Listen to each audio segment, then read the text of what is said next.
Dear friends, ज्ञान garden में आपका हार्दिक स्वागत है। आज हम मधुमक्खियों के बारे में जानेंगे। कितना अनोखा है उनका संसार, कितने तरह की मधुमक्खियां होती हैं, कैसा होता है उनका व्यवहार। मधुमक्खियां तो बस फूलों की दीवानी होती हैं, उनमें हिंदू, मुस्लिम, सिख और ईसाई नहीं होता। उनका धर्म तो आदमी के जीवन में मिठास घोलना है। आदमी के धर्म से वे अनजानी होती हैं। आप अगर यह सोचते हैं कि मुझे मधु नहीं खाना है तो मुझे मधुमक्खियों से क्या मतलब, ऐसी बात नहीं है। आज जितना भी आप फल फूल सब्जी खा रहे हैं, अनाज खा रहे हैं, वे आपको अधिकांश इसलिए मिल रहे हैं कि कहीं न कहीं मधुमक्खियां उसके लिए काम कर रही हैं, फसलों का परागण कर रही हैं। बहुत सारी फसलें हैं, ठीक है, जैसे लीची, सरसों इत्यादि तो हैं ही। देश विदेश की बहुत सारी ऐसी फसलें हैं जिनमें जो है मधुमक्खियों का बहुत बड़ा रोल होता है परागण में। और जानते हैं, ये 1 से 2 किलोमीटर ही उड़ना पसंद करती हैं, ज़रूरत पर ज़्यादा भी जा सकती हैं, लेकिन नॉर्मली यह जो है 1 से 2 किलोमीटर उड़ना पसंद करती हैं। इसीलिए किसान भाइयों को चाहिए, मधुपालकों को चाहिए कि ऐसी फसलों की व्यवस्था करें, उन्हीं फसलों को लगाएं जो वे पसंद करती हैं, ठीक है। इसलिए अब आइए हम थोड़ा सा पहले देख लेते हैं कि मस्टर्ड और सनफ्लावर जैसे सूरजमुखी और सरसों इत्यादि जो पौधे हैं, उनमें मधुमक्खियों के कारण 40% तक उपज में वृद्धि देखी गई है। प्याज में तो 93% तक की वृद्धि जो है प्याज के बीज उत्पादन में हो जाता है, और सेव में भी 44%। इस तरह से बहुत सारे फसलों में कितना परागण से वृद्धि होती है उत्पादन में, ठीक है, इसके डिटेल में हमको अभी नहीं जाना है। हम ये बताना यहाँ पर लाजमी समझते हैं कि अपने देश में, केवल इंडिया में अगर देखा जाए तो 50 मिलियन हेक्टेयर यानी 5 करोड़ हेक्टेयर ऐसे बहुत सारे फसल हैं जो मधुमक्खियों पर परागण के लिए निर्भर हैं, ठीक है।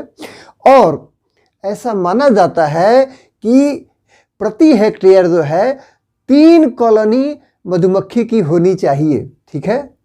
लेकिन हमारे पास देखिए कि 5 करोड़ हेक्टेयर जो है वैसा क्षेत्र है, फसल है, लेकिन क्या हमारे पास 5 या 15 करोड़ जो है मधुमक्खी का कॉलोनी है? नहीं। तो आप देख रहे हैं कि कितना स्कोप है।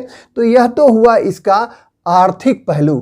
अब हम थोड़ा सा आइए मधुमक्खियों के कुछ बिहेवियर के बारे में जानते हैं और ये देखते हैं कि मधुमक्खियाँ कितने तरह की होती हैं। मधुमक्खियों में लॉयल्टी होता है। लॉयल्टी के मामले में देखा जाए तो आपकी ये जो इटालियन बी है वो इंडियन बी से ज़्यादा उसमें लॉयल्टी होता है, ठीक है। यानी विपरीत परिस्थितियों में भी वह जो है आपके छत्ते में रहना चाहती है, लेकिन यह जो है एपिस सेराना इंडिका जो इंडियन बी है, यह जो है उसमें उतनी लॉयल्टी नहीं होती और ये आपको छोड़कर, छत्ते को छोड़कर भाग भी सकती है।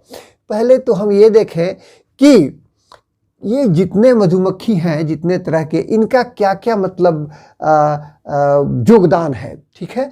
तो ये जो इटालियन बी है, ठीक है, इटालियन बी जो है मूलतः तो अपने देश की नहीं है, लेकिन इस इटालियन बी के कारण ही आज जो आपके देश में 60 से 70% इंडिया में मधु मिल रहा है, उसमें इटालियन बी का योगदान है, ठीक है। और बाकी में ये बहुत सारी मधुमक्खियां जो हैं वो हैं। सबसे बड़ी मधुमक्खी है, ये है एपिस डोर्साटा, इसे हम रॉक भी कहते हैं, ठीक है। और ये आपने देखा होगा कभी पानी टंकी पर, ऊंचे मकानों पर, वैसे जगहों पर जहां आपकी पहुंच से वो दूर है, वहां इनका बड़ा सा जो है छत्ता होता है, ठीक है। और इनका एक कॉम्ब होता है, ये मल्टी लेयर्ड कॉम्ब इनका नहीं होता। जैसे कॉलोनी में जब मधुपालक रखते हैं तो उसमें 7-8 तक जो है वो रहता है छत्ता, लेकिन इनका जो है एपिस डोर्साटा, जिसको रॉक भी कहते हैं, ये बड़ी होती है और यह जो है इसका दंश भी बहुत ज़्यादा होता है, लेकिन 36 किलो तक यह आपको मधु दे सकती है। ठीक है, इसी तरह से जो दूसरी है मधुमक्खी वो है एपिस मेलिफ्लोरा। इसे हम क्या कहते हैं, इटालियन भी कहते हैं, और यह जो है 25 से 40 किलो तक मधु जो है इसके छत्ते से आपको मिल जाता है साल भर में। ठीक है, और ये इसका भी छत्ता जो है अभी जैसा बता रहा था कि ये मल्टी लेयर्ड होता है। ये है आपका एपिस सेराना इंडिका, जिसको इंडियन भी कहते हैं। ये 6 से 8 किलो तक जो है मधु आपको दे देती है। और ये देखिए, ये है एपिस फ्लोरिया। एपिस फ्लोरिया जो है यह जो है छोटी होती है और मात्र आधा किलो तक मधु इससे आपको मिलता है। ठीक है, लेकिन इसका मधु अच्छा माना जाता है। तो कभी कभी देखते होंगे इसको माछी जैसा कुछ कहते हैं लोग। ठीक है, मक्खी नहीं, ये सबसे छोटी मक्खी है, इससे भी एक छोटी है लेकिन दूसरे श्रेणी में है। तो ये एपिस फ्लोरिया को हम लिटिल भी कहते हैं। मात्र आधा किलो तक इससे मधु मिलता है, लेकिन इसके भी मधु का क्वालिटी बहुत अच्छा माना जाता है। ठीक है, अब आइए, एक और मधुमक्खी होती है जिसको हम कहते हैं डैमर बी, और वो डंक नहीं मारती है। ठीक है, वो स्टिंगलेस होती है और इसका नाम है मेलिपोना इरिडिपेनिस। ठीक है, इसको डैमर भी कहते हैं और इसका जो छत्ता होता है वो इरेगुलर होता है, लेकिन इसके मधु में पढ़ा है कि ये स्वीट सावर होता है। लगेगा कि कोई फल खा रहे हैं, थोड़ा खट्टा थोड़ा मीठा। इसका टेस्ट जो है कुछ लोग लाइक कर रहे हैं। इसका मेडिसिनल प्रॉपर्टी भी है। देखिए एक मधुमक्खी कितना तैयार करती है, बाद में बताएंगे। आधा किलो मधु के लिए 20 लाख, ठीक है, फ्लावर का विजिट जब मधुमक्खियां मिल करके करेंगी, 20 लाख, ठीक है, तब जाकर कहीं आपको आधा किलो मधु जो है मिलता है। ठीक है, इसमें जो है बैक्टीरियल ग्रोथ जो है वो नहीं होता है। ठीक है, वो सड़ता नहीं है, बशर्ते कि वो शुद्ध है। और एक ऐसा सुना जाता है कि एक राजा थे और उनका नाम था किंग तुत्स, और उनके जो है पास जो है उनके मकबरे में रखा हुआ जो घड़ा में मधु है, उसको वर्षों बाद भी देखा गया कि वो मधु जो है ठीक है।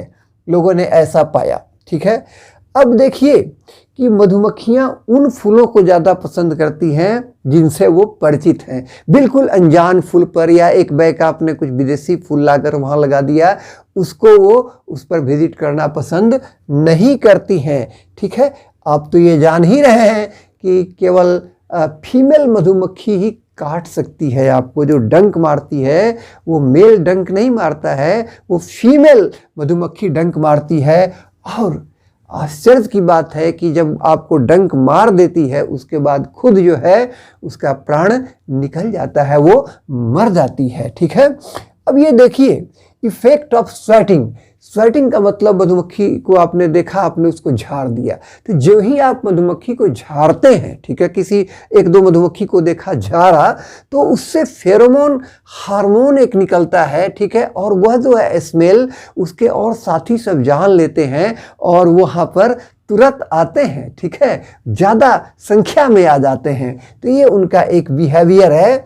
और 1 घंटा में, ठीक है, लगभग 15 मील तक एक मधुमक्खी उड़ सकती है। इसी तरह से अगर 50 से 100 फूल पर मधुमक्खी विजिट करेगी एक ट्रिप में, ठीक है, एक बार में, तब जाकर के आपको जानते हैं कितना मधु मिलेगा? मात्र 1/12 टीस्पून फुल, यानी 1 चाय चम्मच का 12वां हिस्सा ही, उतना ही मधु जो है वो आप अंदाज लगाइए कि इतना जो आप मधु जो है खा रहे हैं, इसके लिए मधुमक्खियों को कितना परिश्रम करना पड़ रहा होगा। लेकिन एक मज़े की बात यहाँ पर यह है कि मधुमक्खियाँ जितना मधु खुद भी खाती हैं, जितनी की उनको ज़रूरत है, तो उससे ज़्यादा मधु जो है वो तैयार करती हैं। ठीक है, और ये लोगों का मानना है कि मधुमक्खियाँ ही ऐसी कीटों में ऐसी प्राणी हैं जो आपके लिए भी कुछ भोजन बनाती हैं। ठीक है, अब ये देखिए कि मधुमक्खी का जो पीने का अपना जीभ जो होता है, ठीक है, वह जीभ जो है स्ट्रॉ की तरह होता है। जैसे आप स्ट्रॉ डाल करके कुछ लिक्विड पीते हैं, ठीक उसी तरह से मधुमक्खी का जो टोंग है that is just like a straw, ठीक है। अब देखिए how nectar turns into Honey. जो मकरंद इकट्ठा करके लाती हैं, ठीक है, मधुमक्खियाँ, वो फिर मधु कैसे बन जाता है। मकरंद तो पतला रस होता है, मीठा रस होता है, तो वो कैसे बनता है मधु, ठीक है। देखिए पॉलन भी लाती हैं, पॉलन मीन्स पराग कण, ठीक है, और नेक्टर, पॉलन और नेक्टर जो है आगे हम वीडियो में बताएंगे, ये दो अलग अलग चीज़ें हैं, ठीक है। और सभी फूलों में ऐसा जरूरी नहीं है कि नेक्टर हो, ठीक है, कुछ ऐसे भी फूल होते हैं पॉलन होता है नेक्टर नहीं होता है। मधुमक्खियाँ दोनों इकट्ठा करती हैं, दोनों उनके लिए जरूरी होता है, ठीक है। अब होता क्या है कि जब वो नेक्टर लेकर के आती हैं तो एक मधुमक्खी उस नेक्टर को उगल करके दूसरे को खिलाती है, ठीक है, और फिर दूसरी मधुमक्खी उसको आधा घंटा जो है आप कहें कि उसको जीभ में अपने घुलाने के बाद मुंह में, फिर वो तीसरे मधुमक्खी को देती है, फिर वह उसको अपने मुंह में घुलाती है, ठीक है, उसमें कुछ अपना सलीवा वगैरह मिलाती है, ठीक है। इस तरह से क्या होता है कि धीरे धीरे तब जा करके कई मधुमक्खियाँ मिल करके तब वो जो नेक्टर है यानी मकरंद जो है वो किस चीज़ में बदल जाता है, तब वो मधु में बदलता है। और उसको गाढ़ा करने के लिए मधुमक्खियाँ अपने पंख का इस्तेमाल करती हैं, ठीक है, अपने शरीर के कुछ गर्मी का इस्तेमाल करती हैं, ठीक है। और जब वो मधु बन जाता है तो फिर जो छत्ता में जो छोटे छोटे सेल्स बने होते हैं उसमें वो भरती हैं, ठीक है, और भरने के बाद उसको बंद कर देती हैं।